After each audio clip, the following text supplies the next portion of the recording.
Hai guys, waduh agak-agak rapi ya tampilannya ya kali ini ya. Nggak burem, kayak lebih jelas gitu, suaranya juga lebih clear.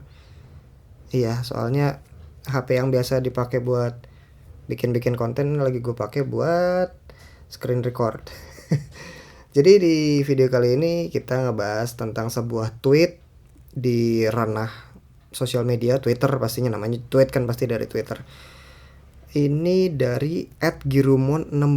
Di sini dia bikin thread dan gue ngerasa ini penting threadnya untuk JKT juga. Jadi gue rasa nggak ada salahnya untuk bahas. Nih gue agak geser ke sini biar gue taruh di sini. Nah, jadi dia bilang di sini penjabaran dari ungkapan semoga pandemi ini segera berakhir bagi official JKT48, a thread katanya. Oke, mari kita baca ini. Ini agak panjang. Gue juga nggak sempet ngebahas, ngebedah semuanya, mencerna semuanya. Gue kayak baru skimming doang gitu. Sekalian aja di video ini kita bahas bareng-bareng. Ceritanya gue akan menanggapi seolah-olah gue JOT gitu. Karena ini yang gue lihat ini adalah masukan, sebuah masukan yang positif dari fans gitu, sebuah masukan yang positif dari fans yang kelihatan banget bahwa dia peduli sama fandom ini, sama company ini, dan terutama sama JKT48 secara keseluruhan gitu. Jadi mari kita anggap seolah-olah gue menanggapi ini sebagai JOT gitu. Penjabaran dari ungkapan semoga pandemi ini segera berakhir bagi JKT. Poin pertama, VC itu video call, oke. Video call berbonus tingkat kehadiran teater. Gimana? Video call berbonus tingkat kehadiran teater. Video call yang ada bonusnya yaitu tingkat kehadiran teater, jumlah kehadiran teater gitu ya. Tapi dibikin agak lebih mahal ketimbang teater biasa. Kalau teater biasa 120.000 dapat satu kehadiran. Kalau lewat video call mungkin 3 atau 5 tiket video call baru dapat satu kali kehadiran. Waduh, matematika gue agak bego nih. Cuman apakah ini bijaksana ya? Soalnya kan beda tuh. Dua hal ini berbeda banget karena video call jatuhnya online karena satu orang di mana, satu orangnya di mana, sedangkan kalau kehadiran teater tuh langsung on the spot gitu. Apakah ini seimbang untuk ditukarkan gitu loh? Nggak. Sorry nih, tapi kayaknya nggak usah lah, ngapain. Poin nomor 2. Ucapan video ulang tahun di my page jangan template, tapi lebih dipersonalize. Nggak usah lah, ngapain. Bisa dipasang tarif tambahan. Oh, boleh juga sih. Kalau kayak sekarang yang masih template udah banyak beredar filenya, apalagi kemarin waktu linknya masih terbuka. Sekarang sih sudah tertutup, alhamdulillah. Oh, jadi gue malah baru tahu nih. Jadi kalau fans ada yang ulang tahun terus di my page-nya ada ucapan video ulang tahun gitu kah? Apakah ini berlaku untuk semua fans atau hanya yang kayak tingkat-tingkat tertentu aja gitu kah? Tapi ngapain lah. Namanya fans JKT ya. Dikasih template aja udah seneng. Kenapa jadi ada notif? Dikasih template aja udah seneng. Gimana kalau dipersonalize? Lebih halu lagi nanti. Udahlah, nggak usah lah, ngapain. Next. Poin nomor 3. Saya udah bilang ke Ariel sama Gaby, Anda ria ya? Oh gitu, sudah bilang ke Ariel sama Gaby. Maksudnya menyombong ini. Saya sudah bilang, waktu VC. Oh ya, semua orang bisa VC, ya udahlah ya. Gua kira kayak ada akses khusus gitu. Saya udah bilang ke Ariel sama Gaby waktu VC, tolong sediakan nakes yang profesional. Ya sampean mau bilang ke Ariel sama Gaby, mereka bisa apa ya? Paling mereka cuma bisa nembusin ke atasan doang gitu. Tolong sediakan nakes yang profesional. Nakes tuh tenaga nakes. Menurut saya manajer dengan pelatihan P3K masih belum cukup. Ini untuk pencegahan sakit yang lebih parah. Sebenarnya ini poin yang positif, bagus. Tapi enggak. Menambah nakes yang profesional itu akan menambah cost, biaya lagi. Mahal, nggak usah. Next.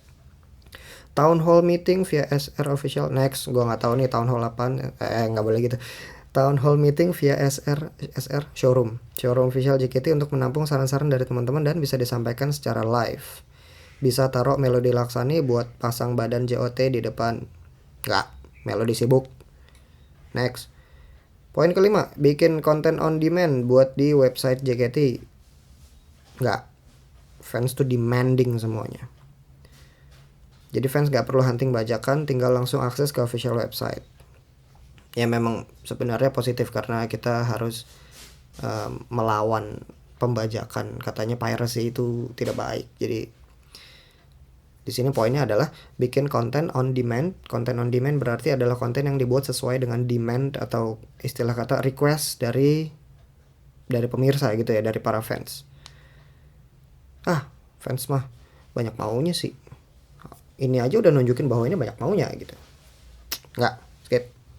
Next, poin ke-6, live showroom premium. Jadi buat masuk roomnya pun nggak gratis. Ide bagus nih. Live showroom premium. Oh, jadi dibikin agak lebih, tingkatannya lebih agak dipremiumin gitu, ditambahin levelnya gitu. Tapi tentunya performance-nya nggak boleh cuma ngobrol-ngobrol doang. Oke, setuju bang. Contoh waktu Siska kemarin pas event showroom yang terakhir itu sangat premium. Dia konser tunggal sendiri di kosannya. Wow. Gua kelewatan sih ya. Gua nggak lihat lagi Siska konser tunggal gitu ya. Live showroom premium. Oke, jadi kita membuat tingkatan lagi, membuat level yang berbeda. Nggak, repot. Next.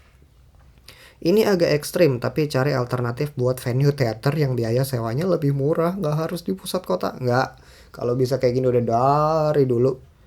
Next, lepas kantor di daerah perumahan mewah. Nggak, enak aja lo ngatur-ngatur. Kantor sama teater digabung jadi satu aja buat efisiensi. Nggak, kalau ngatur sih. Next, buat ekspat yang dari Jepang yang gajinya lumayan di atas rata-rata, mending dipulangin aja dulu. Enggak, buset, orang Jepang disuruh pulang kampung. Lagi susah keluar-keluar ini PPKM, nggak apalagi suruh mudik. Cukup Kak Furitsu jadi pucuk pimpinan di Indonesia dan untuk berhubungan sama kantor di Jepang. Enggak. Enak saja kamu ngatur-ngatur orang Jepang. Mana mau mereka, kamu mau diharakiri kamu. Ini oke, poin 10. Ini sebenarnya sambungan dari nomor 1. Jauh juga nomor 1. Oh, tentang VC berbonus tingkat kehadiran teater. Ini sebenarnya sambungan dari nomor 1. Bisa juga dibikin alternatif. Ada MVP teater, ada MVP online. Oh, waduh, MVP teater sama MVP online tuh berarti kalau istilah Kamen Rider tuh kalau diadu udah kayak Kamen Rider era Showa sama era Heisei itu ya. Yang Showa yang teater enggak gitu juga sih, enggak gue nggak usah bawa-bawa era-era Showa Heisei lagi lah, termemicu kericuhan. Next, poin nomor 11, VC boleh direkam dan di-share. Enggak. Betul, ini akan jadi pedang bermata dua. Betul. Respon dari orang-orang yang belum bisa video call bisa. Wow, harus kayak ini Owen Wilson. Wow, jadi pengen video call. Atau ya cuma gitu doang. Tapi justru ini bisa buat promosi video call lebih gencar lagi. Oh, jadi tujuannya, jadi di sini mau ngambil risk ya, mau ngambil peluang, ngambil risk tuh apa sih, resiko. Bisa aja orang awam, orang lain, orang luar yang belum pernah nyoba akan mikirnya, ternyata cuma gini doang, ngapain gitu. Tapi ada juga yang akan mikir, pengen juga gue gitu, pengen juga ada interaksi. Sebenarnya gue lebih kayaknya yang bakal terjadi bakal yang pertama sih, jadi pengen gitu.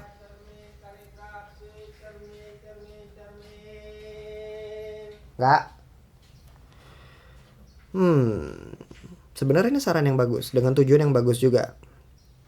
Tapi VC boleh direkam dan di-share? Nggak.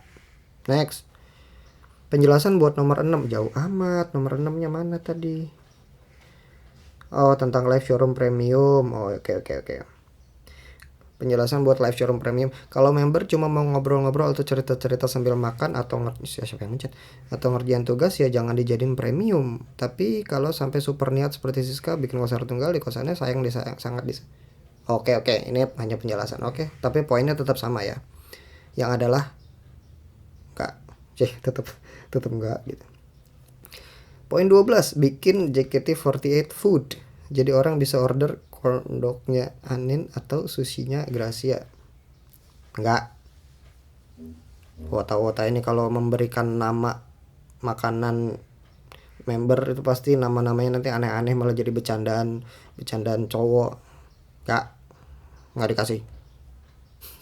Next, buat yang mau mabar sama Valkyrie bacanya apa sih, 48, bisa beli tiketnya mungkin? Nggak, saya sudah pernah bikin konten tentang ini nih, game online ini, dan saya tidak ngerti, jadi nggak saya kasih.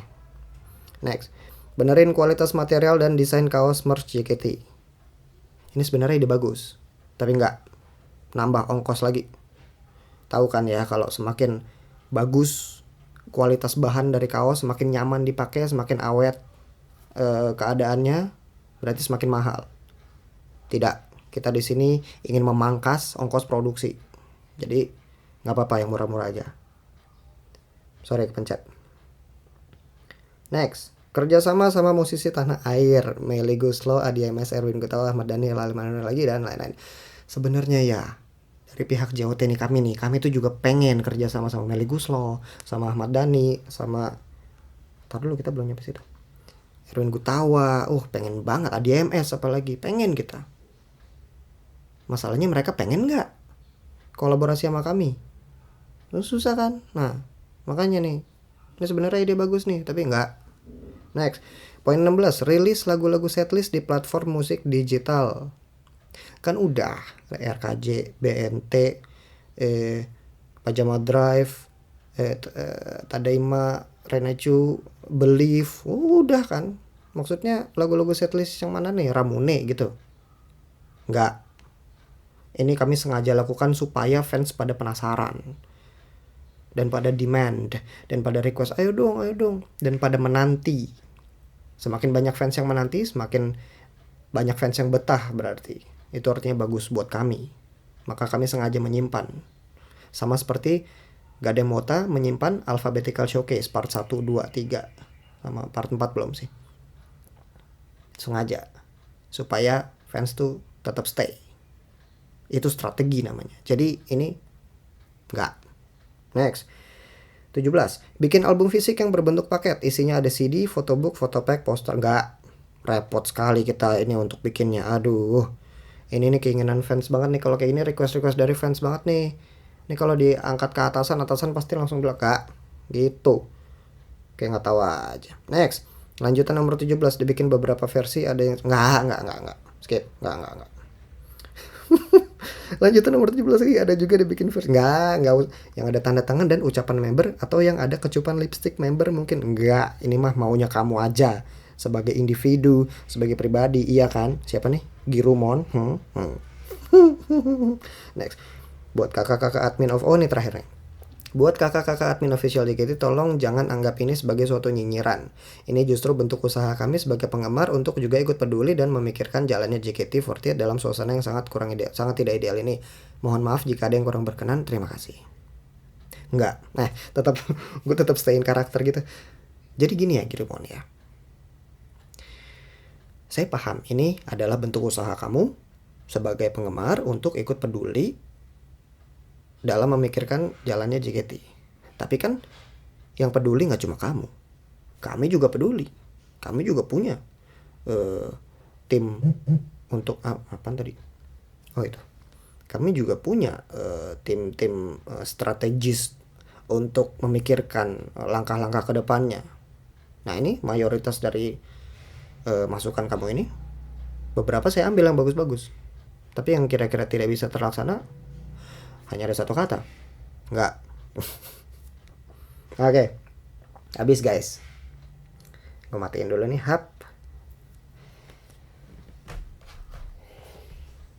Nggak, tadi sebenarnya kayak gue cuma bercanda doang sih. Gue cuma pengen ngebuka ini masukan tadi. Sebenarnya gue pengennya kita lebih terbuka, sharing terbuka aja, forum. Jadi menurut teman-teman semua, saran-saran ini bagaimana? Saran-saran yang barusan tuh bagaimana? Apakah ada yang applicable? Apakah ada yang doable, bisa dilakukan? Atau kayak sebenarnya malah justru ada beberapa langkah yang justru mendingan jangan karena akan ini itu. Atau mungkin dari teman-teman ada tambahan, ada sanggahan, atau bahkan ada tambahan. Boleh juga ditulis di kolom komen semuanya. Mari kita diskusi. Mudah-mudahan JOT baca yang di bawah kolom komen ini ya. Oke, mudah-mudahan. Nih gue mah cuman sekedar bantu aja ya kan, hitung-hitung ucapan terima kasih ya kan buat JOT juga, karena YouTube saya akhirnya jalan kembali setelah 2020 kemarin mati.